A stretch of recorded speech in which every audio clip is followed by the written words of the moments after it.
तुमचं राज्य सुधारावं, शहर सुधारावं आणि त्याच्यामुळे मला वाटतं की तुमच्या ही सुट्टी म्हणून नका बघू, तर कुठेतरी उतरून मतदान करा, कोणालाही करा, पण मतदान करायला उतरा।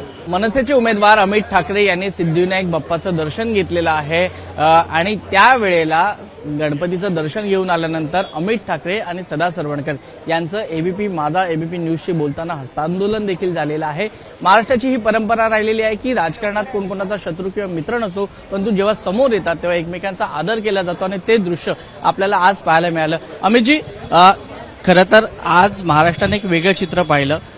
तुम्ही आणि सदा सरवणकरजी एकमेकांना हस्तांदोलन करत होतात, काय नेमकं त्यावेळेला घडलं आणि काय गणपती बाप्पाकडे मागितलं? काही नाही घडलं, ते आम्ही दोघे एकत्र दर्शनाला भेटलो, शुभेच्छा दिल्या, असं काही नाही घडलं। मला दिसलं ते मी शुभेच्छा दिल्या आणि देवाकडे मी परत बोललो तसं मी काही मागत नाही। हो, मी असं जे तुमचं असं ना काय मागितलं, मी खरंच काही मागत नाही, कारण मला दिवस आहे, कारण का तुम्ही गेले अनेक दिवस काम करता आहेत, मतदार मला माहिती आहे, मी काही मागत नाही, कारण काही न मागता पण देव माझ्या पाठीशी होता इतके वर्ष, आणि म्हणून मी फक्त दरवेळेला एक मोठा दिवस असेल मी फक्त पाया पडायला तो आशीर्वाद गेला होता। आज मतदान जास्त व्हावं यासाठी काही अपील केलं आहे का तुम्ही लोकांना? कारण का मतदानाचा टक्का हा नेहमीच कॅन्डिडेटला विजय किंवा पराभूत हे ठरवत असतो आणि माहीमच्या जनतेमध्ये काय सध्या वातावरण?